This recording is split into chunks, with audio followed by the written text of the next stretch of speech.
I'm Christopher Clark, Cambridge historian. I was born in Australia. For Europeans, that's practically the other end of the world. But the European continent and its incredible diversity always fascinated me.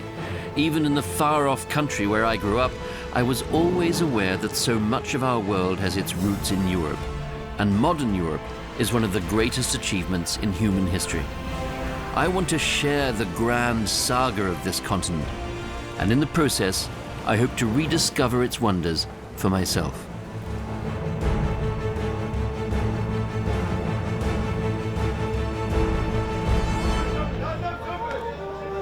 This doesn't look European at all, you might say. But there's also an Oriental Europe, and that's what I'm looking for here in Istanbul.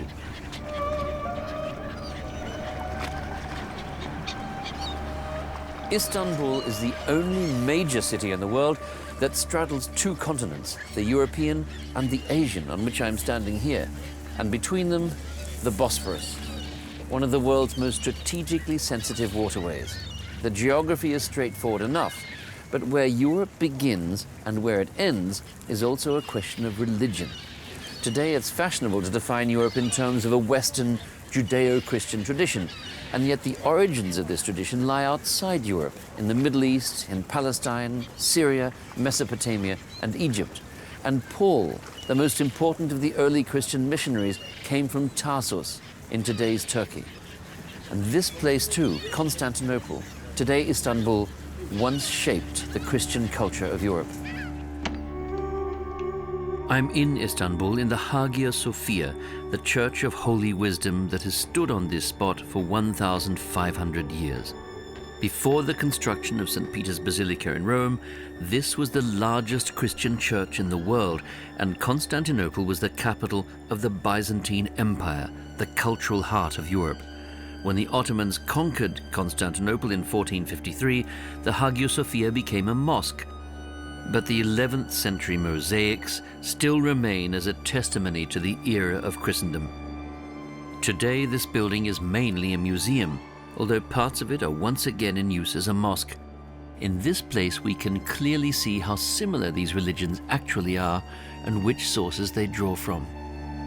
Nowhere else were the power of the Roman emperors and the authority of the Christian church as tightly intertwined as in this immense structure.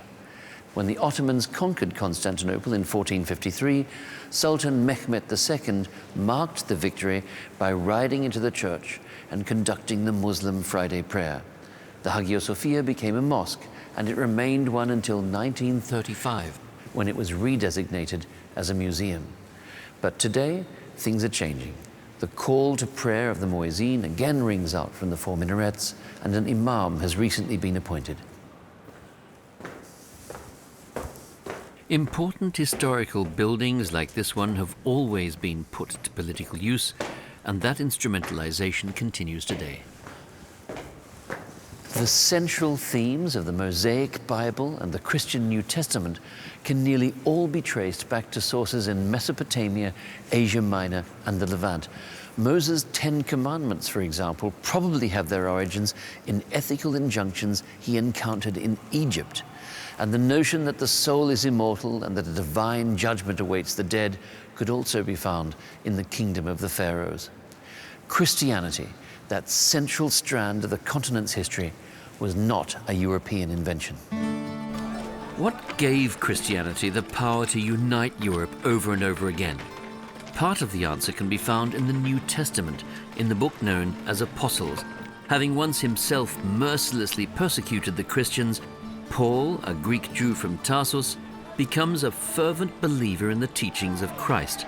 Forgiveness and benevolence are the key to the kingdom of heaven, he preaches, just as Jesus revealed. He presses against the prevailing mentality of the time. He favors forgiveness over condemnation, mercy over revenge. His message is that God is there for everyone, even the poor and downtrodden, and Paul practices what he preaches. On his journeys, he leads by example, standing up for the weak.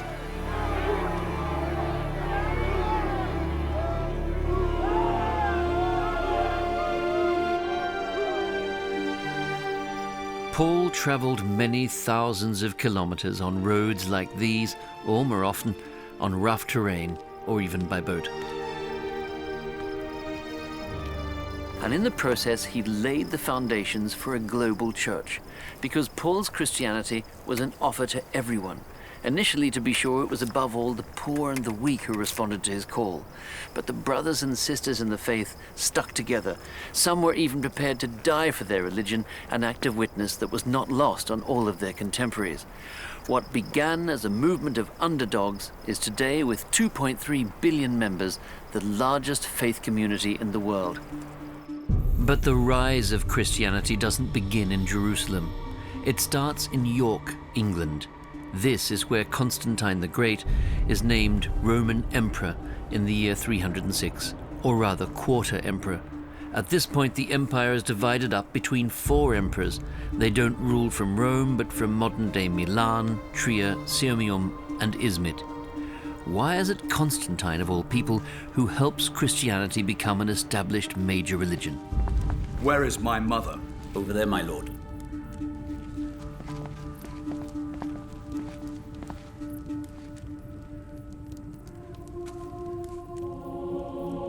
Behind every powerful man is a strong woman, they used to say, and in such cases, a mother can be especially influential.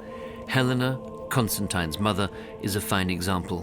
While Constantine primarily views Christianity as a means to power, Helena is baptized. She is a true believer in the superiority of the Christian God. It is likely Constantine's mother who familiarizes the emperor with the new religion, ushering in a new era for Europe. She would later be canonized by the church.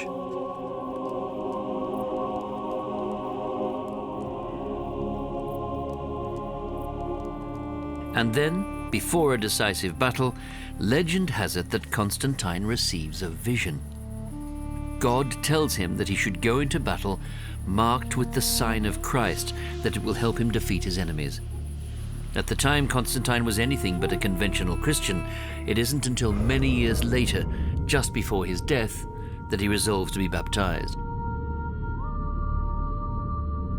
But Constantine extends his autocratic rule under the banner of Christianity, and the Christogram becomes his trademark. His struggle for power is the first religious war, the first crusade, and the beginning of a fateful alliance between the church and the state that will last into Europe's modern era. At the Battle of the Milvian Bridge, as depicted by Renaissance painter Raphael, Constantine I defeats his rival Maxentius to become sole ruler. He believes that God has granted him this victory, and in gratitude, he launches the process of Christianizing the Roman Empire. Constantine celebrates his victory over his rivals with a triumphal procession in the year 312. Like Caesar, who saw himself as a demigod, Constantine parades towards the Temple of Jupiter, but under a Christian banner. However, unlike his hero, Constantine symbolically turns around when he's halfway to the temple. Halt!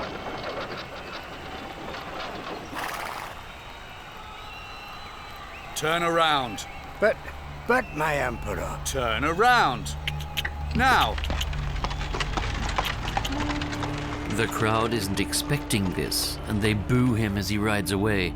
It's a good visual representation of what would come to be called the Constantinian shift.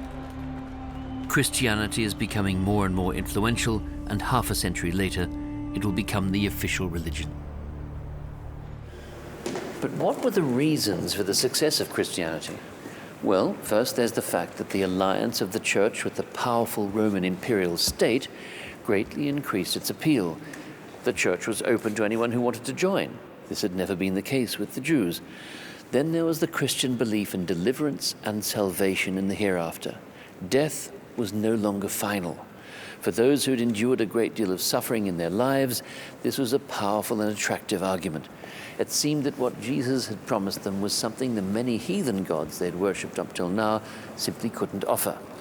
The Christian church could even forgive sins in the name of Jesus, something that would have seemed very strange to the Apostle Paul. According to the old Jewish tradition, the forgiveness of sins was something reserved to God and the Last Judgment.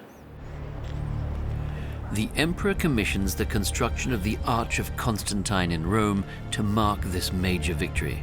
It's a symbol of his claim to power.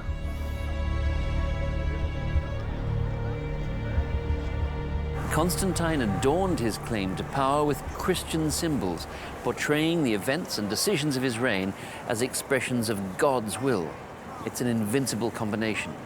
We can see here the roots of the religiously sanctioned violence that in later centuries would scar the history of Europe and its global expansion.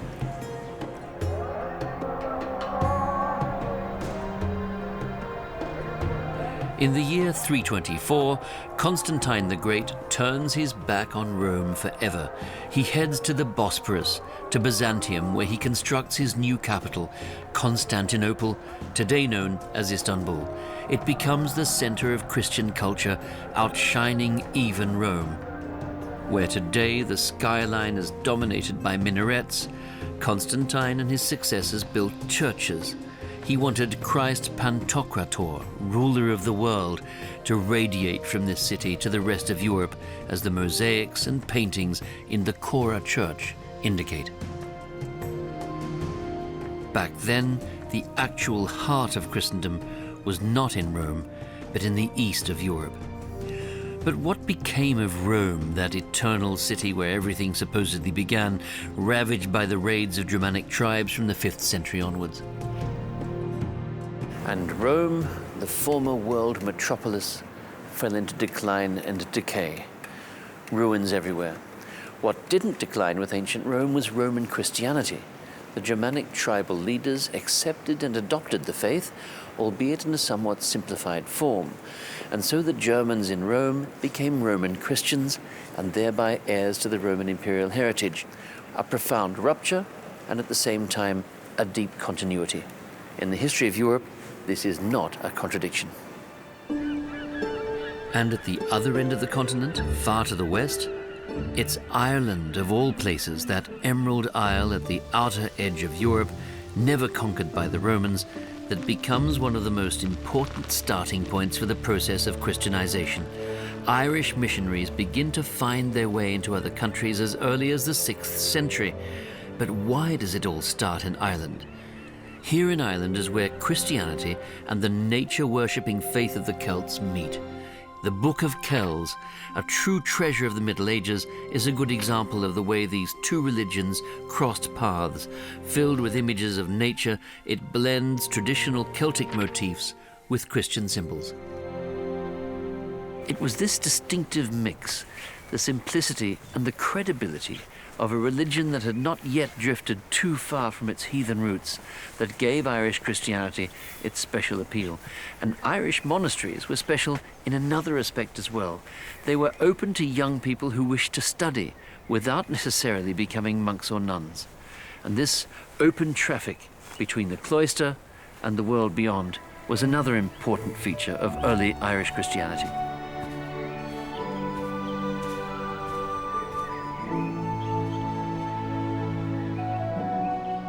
It all starts in the 4th century with a monk named Patrick, the son of a Roman officer from Britannia.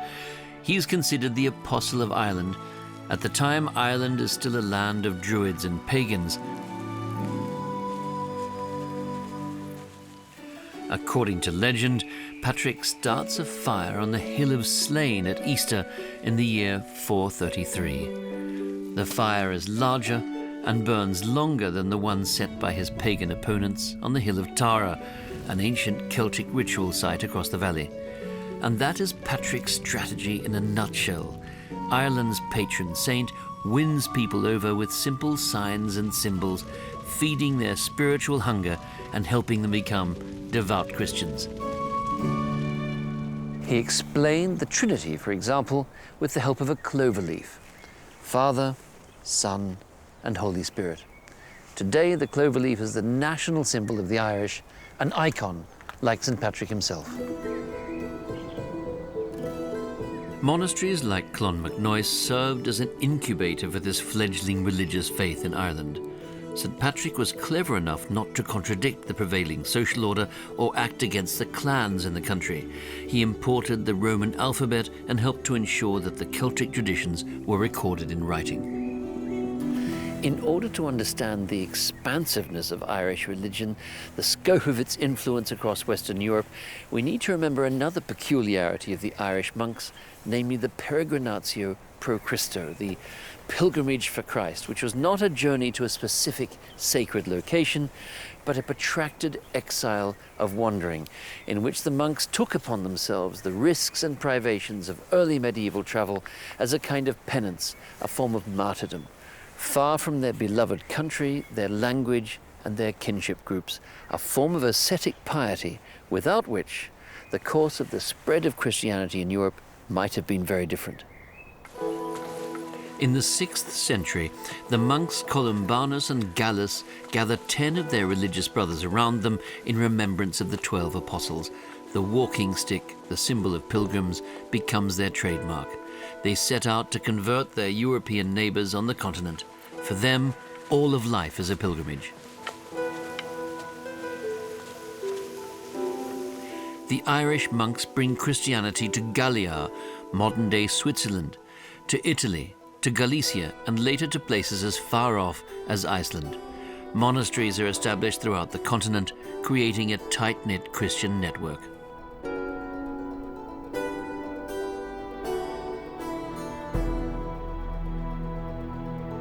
Columbanus is responsible for the establishment of over 300 monasteries in the Frankish Empire alone. The Missionary is memorialized in Luxeuil, in the Vosges region of France. When Columbanus and Gallus encounter pagan ritual sites, their radical side rears its head. They invoke the Old Testament, which reads, "You must tear down their pagan altars and shatter their sacred pillars." There is much for us to do here, Gallus. In the name of God, our Holy Father.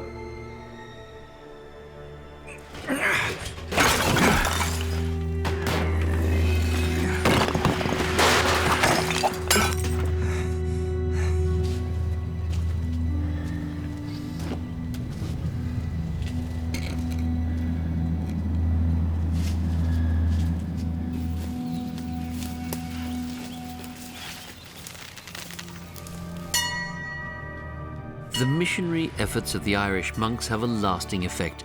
In fact, Columbanus and Gallus were the ones who brought church bells to the continent, which still call the faithful to worship today. Welcome. And growing numbers of pagans to convert to Christianity. During the migration period and the various invasions of the Roman Empire, many state structures collapsed. The only force that was still capable of creating and maintaining a certain degree of order was Christianity. It wasn't just a matter of belief. The church became an organizing force in the life of the people, steadily expanding its power and its moral authority. Between the 6th and the 10th centuries, this melding of Roman and Germanic elements created something entirely new. Monasteries now become the nucleus of Christian culture in Europe. Gallus settles near Lake Constance in modern-day Switzerland. The city of St. Gallen is named after him. Here, hundreds of years later, a monastery is constructed over his grave. Today, it's a UNESCO World Heritage Site. And the monasteries shape more than just people's faith. Their libraries are the new centers of knowledge in Europe. The ancient wisdom of the Greeks and Romans is also preserved here, although the prevailing mindset of the era would label its authors pagans. The old works are carried over into a new age.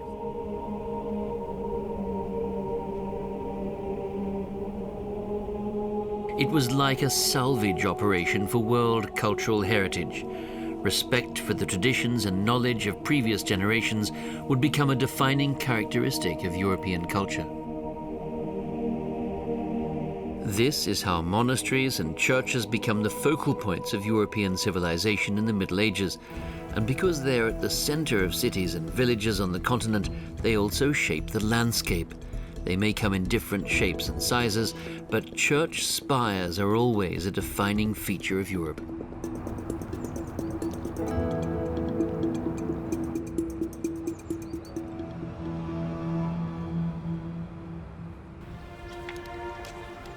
Even today, the influence of Christianity can be felt throughout Europe, including here in Reims. Over the centuries, so many creations, from music and literature to the incredible architecture of the churches, were inspired by a desire to praise God.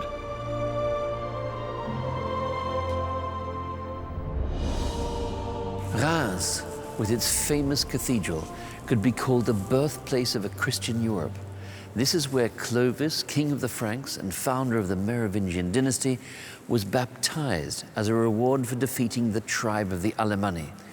Legend has it that during the decisive battle he cried out, "Jesus Christ, if you give me victory over these enemies, I will believe in you and will be baptized in your name." Very much like Emperor Constantine in ancient Rome. Another case of the powerful falling back on religion for support. Clovis allied himself with the influential Roman Catholic Church, a decisive step that enabled the Frankish rulers over time to merge with their Gallo-Roman subjects.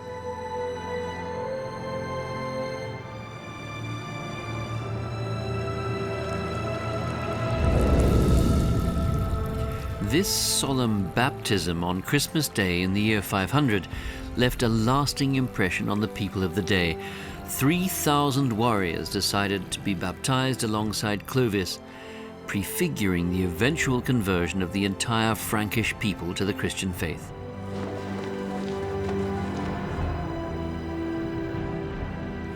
Clovis's conversion laid the spiritual foundations for Charlemagne's immense empire and for a Christian Europe. Naturally, Clovis's successors also expand their power as they spread the Christian religion. Charlemagne is particularly ruthless. He ignores the Christian message of brotherly love, deciding to focus instead on conversion by the sword. Thousands die as a result. The Saxons suffer most for their resistance to Charlemagne, who uses extreme violence to bring them to heel. They are forced to convert to Christianity. But for the first time since the fall of the Roman Empire, broad swathes of Western Europe are unified and even share the same faith. The Frankish Empire would later become France, Germany, and the Benelux countries, the core countries of the modern-day European Union. EU officials seem to have learned a thing or two from Charlemagne. The emperor enacted Europe's first agricultural regulations, which dictated the medicinal and crop plants that could be found in his empire, as well as the standards of quality those plants had to meet. These regulations were strictly enforced at the empire's markets. There were also standardized units of weight and a standard currency, the denarius, or Charlemagne penny.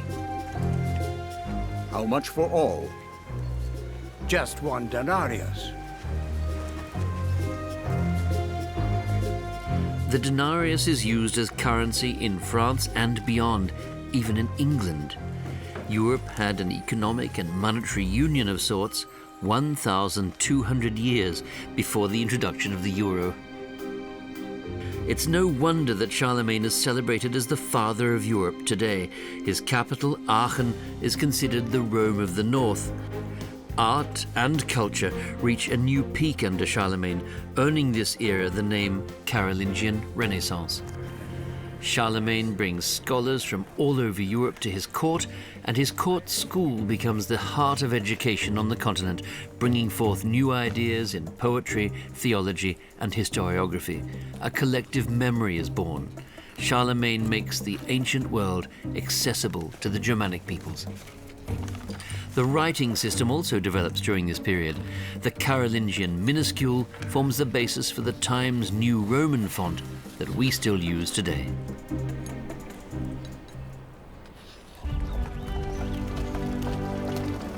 Charlemagne's power politics, with all the associated crusades and conquests, helped the Frankish Empire become a global power, the likes of which hadn't been seen since the fall of Western Rome.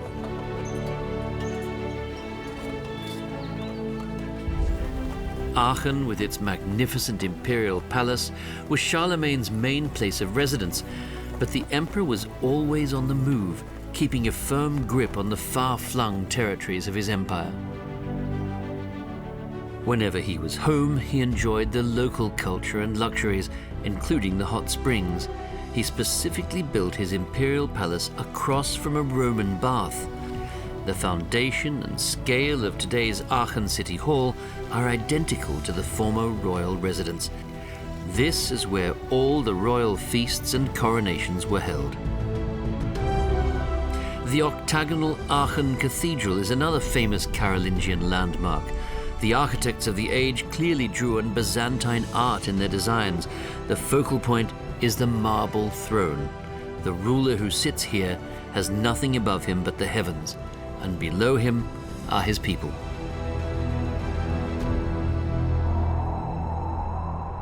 But Charlemagne wants to be more than just king of the Franks. He has bigger plans. He hopes to secure lasting power for the Frankish people. In autumn of the year 800, he crosses the Alps to Rome with a large procession in tow.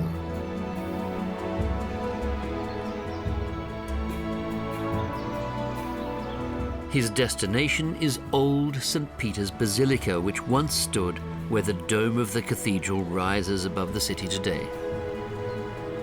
The Pope would crown him emperor here on Christmas Day, a spectacle of historic proportions. Charlemagne wears the crimson robes of the ancient Roman emperors. A ruler of a Germanic tribe takes up the mantle of the Roman rulers and becomes the founder of the Western European medieval empire.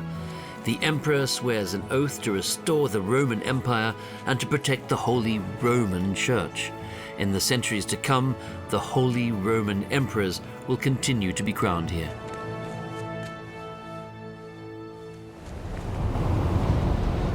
But the Franks are not the only ones spreading their faith at sword point across Europe.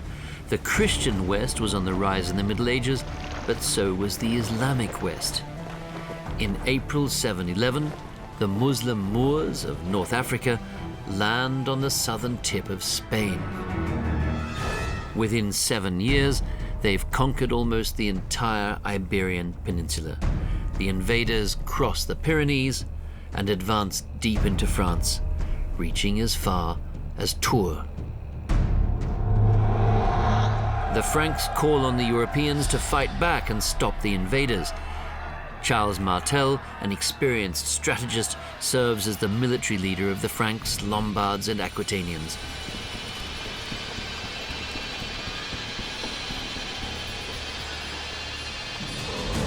The Arab warriors are feared. In recent decades, they have conquered the Middle East and North Africa, but Charles Martel's men have sworn to hold the line at all costs. They repel the invaders, and the battle is later exalted as a fight for Europe itself.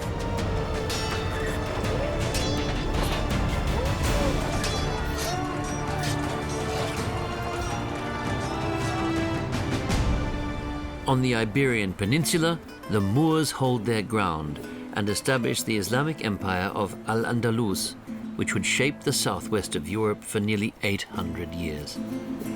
As the capital city, Cordoba begins to expand. By the end of the millennium, this home of the caliphs is the most important metropolis in the Western world, a mega-city with 500,000 residents.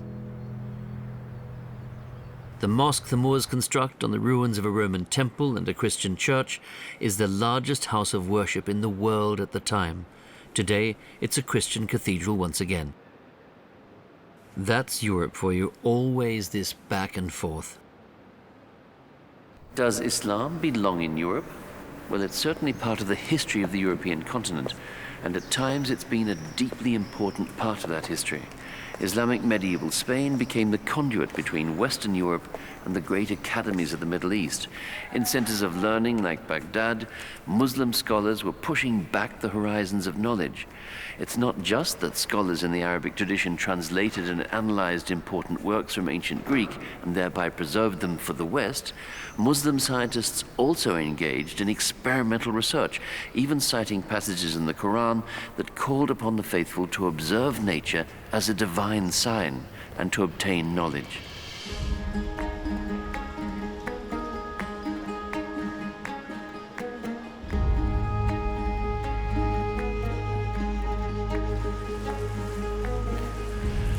An Islamic renaissance began. Biology, zoology, geography, optometry, medicine, astronomy, and mathematics all boomed. And this new knowledge was also taught in the Muslim universities of Spain, which were attended by Jewish and Catholic students, including the man who would later become Pope Sylvester II. And this is how the expertise of the Arab world came to the European continent. For nearly a millennium, Islam was a culturally decisive force in Europe. The Alhambra in Granada is an eloquent expression of that fact. The Caliph's open-minded, cosmopolitan attitude attracts scholars from all over Europe and the Middle East, and as a result, something incredible happens here in the south of the continent.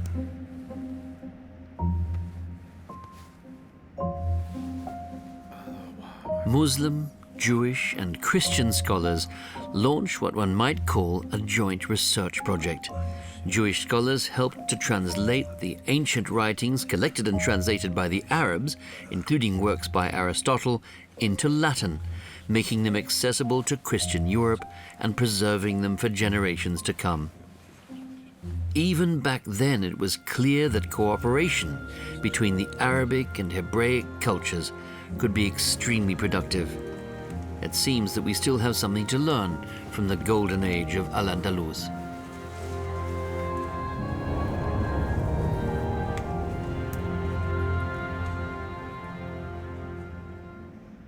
So Europe definitely benefited from Muslim rule over the Iberian Peninsula, and the European zest for research through experimentation likely had its roots in this era.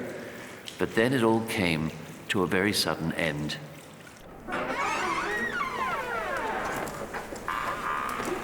The Alhambra in Granada was the last bastion of the Moors in Spain. In 1492, the last of the emirs to rule in this magnificent fortress was obliged to surrender the key to the Queen of Spain, Isabella of Castile.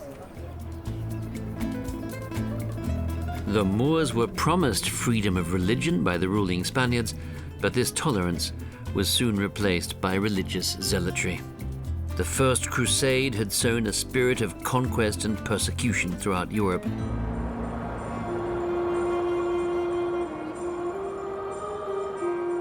Pope Urban II fired the starting shot from Clermont in the French Auvergne when he convened a synod against immorality and faithlessness and called on the faithful to arm themselves and travel to Jerusalem. It had become increasingly difficult to access the holy sites there. Deus lo volt, it is God's will, Pope Urban declared, and thousands followed his call, nobles, knights and peasants alike. All of them were driven by the Pope's promise of heavenly rewards and the forgiveness of sins. The slaughter began before the Crusaders had even left Europe. Among the first victims of the Crusades were the Jews in cities such as Mainz and Speyer, where Jewish life, culture and faith were an integral part of urban life. Their neighborhoods and shops helped shape the face of those cities.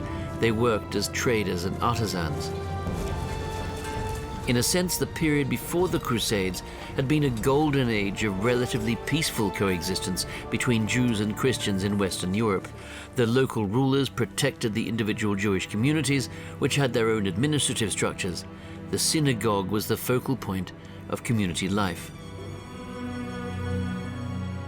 Synagogues were centers of spiritual life and tradition.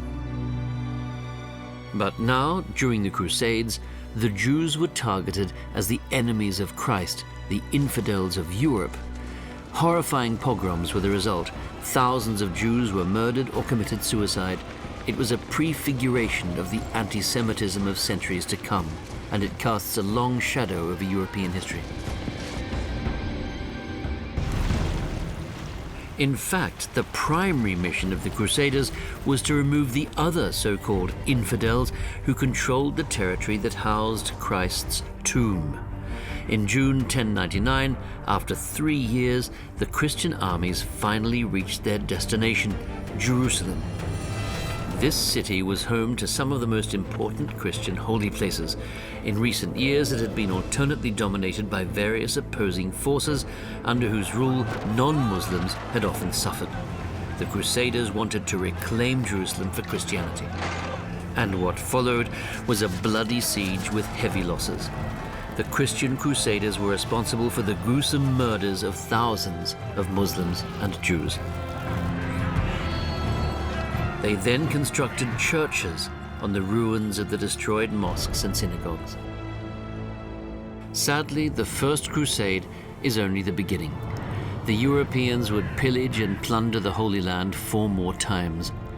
Jerusalem remains a bone of contention among the 3 monotheistic world faiths today.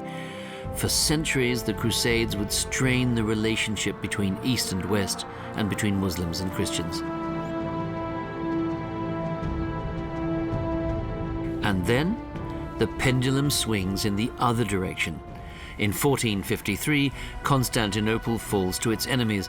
The Ottomans strike at the heart of Christianity in the East.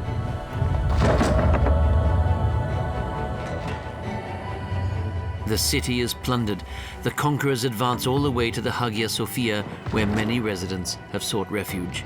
There is another bloodbath.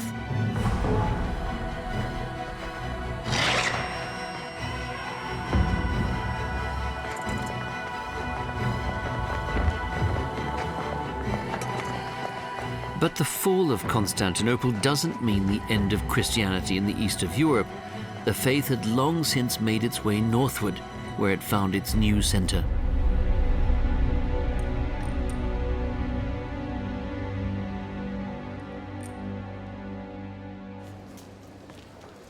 I'm on my way to the Kiev Monastery of Caves, founded in 1051. It's a place rich in symbolism. The Patriarch of Moscow regularly holds church services here, and I'm attending one today. The piety of the Eastern Orthodox Church is characterized by fixed rituals. The Mass, liturgy, and sacraments cannot be changed. These believers rejected the Pope and still do so today. For them, churches are the place where God resides, but nothing more. There is no organ, just voices raised in song. Kiev was the first center of Russian Christianity. It was known as the Jerusalem of the East. Only in the 14th century did Moscow begin to emerge as the religious capital of Orthodox Christendom. Since the era of Emperor Constantine, Byzantium had been the second Rome. After the conquest of Constantinople by the Ottomans in the 15th century, Moscow was hailed as the third.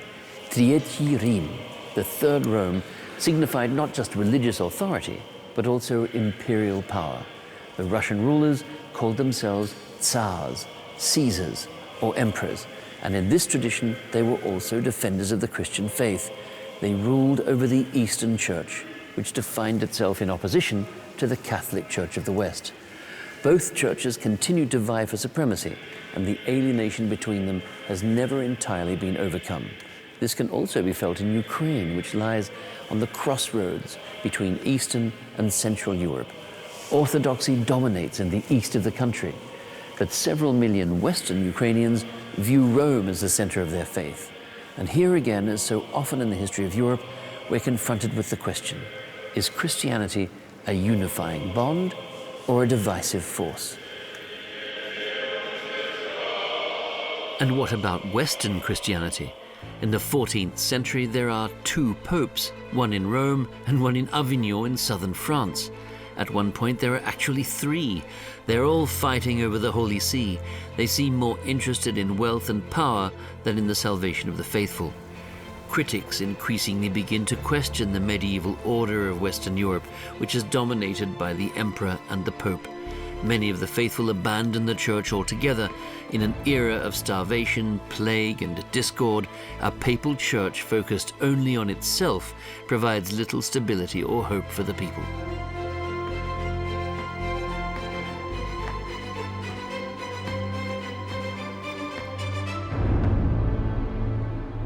A new movement begins here in Prague, primarily led by priest and theology professor Jan Hus, who becomes a prominent critic of the old church. Hus is the rector at the renowned Charles University and a highly respected figure. He blasts the clergy in his lectures and sermons, gradually attracting larger and larger crowds of interested followers. He rejects Latin, opting instead to deliver his message in the language of the people, and they're hearing him loud and clear. Now I tell you, our church needs no pope. Not at all. Nowhere does the Bible mention him. Our Lord Jesus Christ would lead our faith much better through you. Jan Hus repeatedly denounces the practices of the papal church, which he feels are capitalizing on people's fear of hellfire and damnation. The church promises you salvation for buying letters of indulgence, but all they want is to fill their coffers.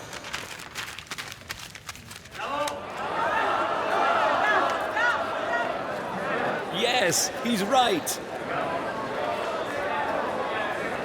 Here is one of them. He's got a coffer right in his hands.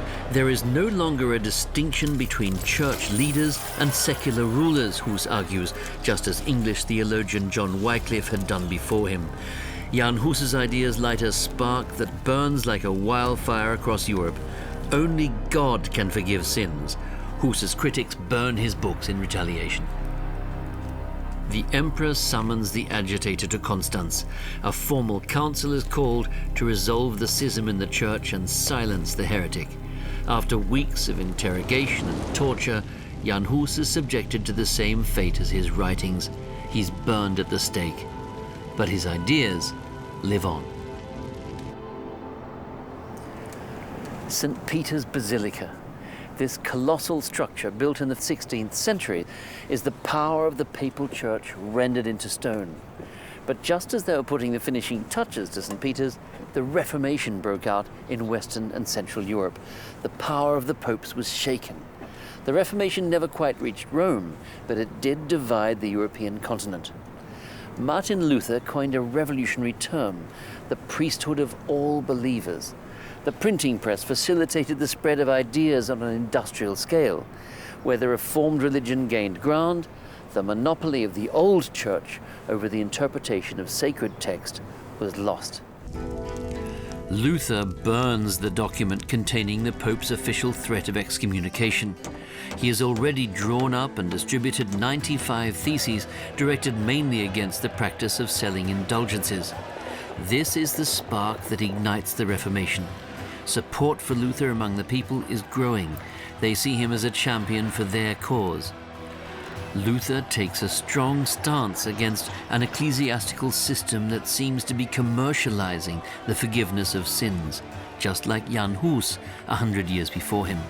He says, even councils of bishops can make mistakes. And this is when the split with the Catholic Church comes about.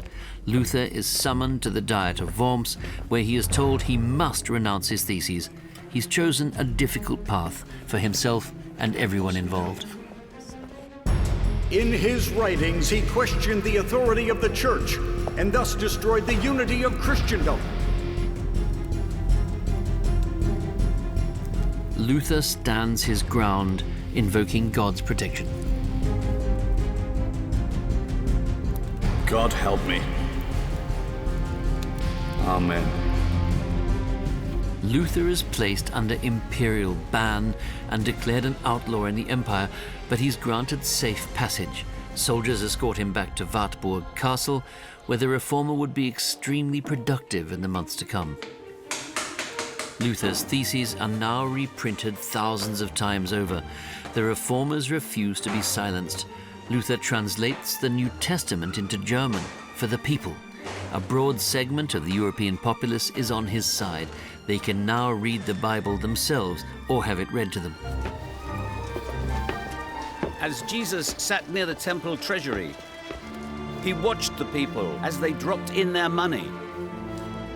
Many rich men dropped in a lot of money. Then a poor widow came along and dropped in 2 little copper coins worth about a penny. One of Luther's early followers is French pastor John Calvin. Persecution of Protestants soon begins in his home country, and he flees to Switzerland. Like Luther, he believes that the written word of the Bible is the only thing that matters. He never studied theology, but he continues to refine Luther's ideas in his own way. Calvin is stricter than Luther. He places particular emphasis on values such as thrift and discipline.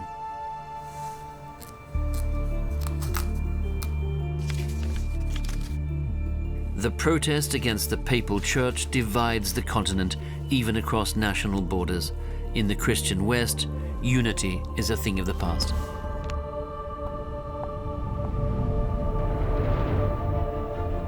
During the St. Bartholomew's Day massacre in 1572, Parisian Protestants are slaughtered on the king's orders. The massacre is a prelude to a wave of murders throughout the country. More than 10,000 people lose their lives. The Catholic kings of France enforce the primacy of their religion with violence.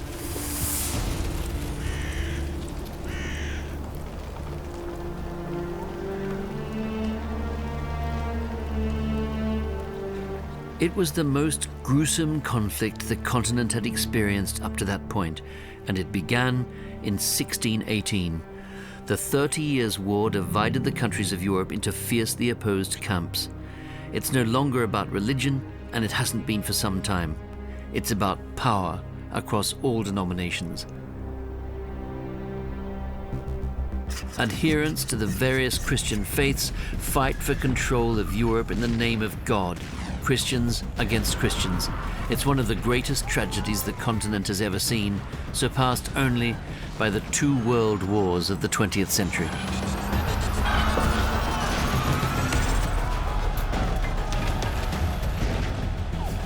This seminal catastrophe of European history, a struggle over religion and power, claimed 6 million lives.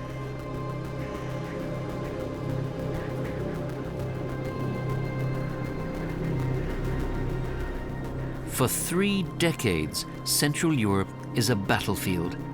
Only then do cooler heads prevail. History is made in Westphalia. Around 1645, the representatives of the warring parties make their way to the cities of Osnabrück and Münster to seek a solution to the stalemate.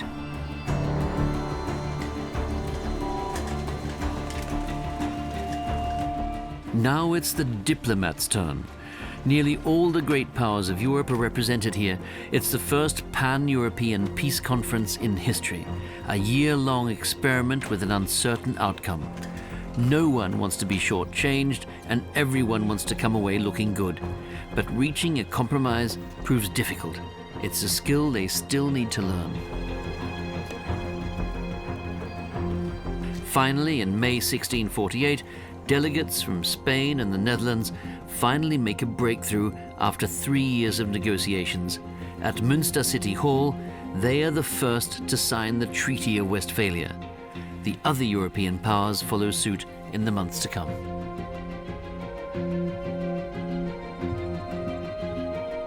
Should the madding world not betake itself to peace, a weighty punishment shall it face, cries an angel on this flyer from 1646. He's addressing the envoys to the negotiations surrounding the Peace of Westphalia.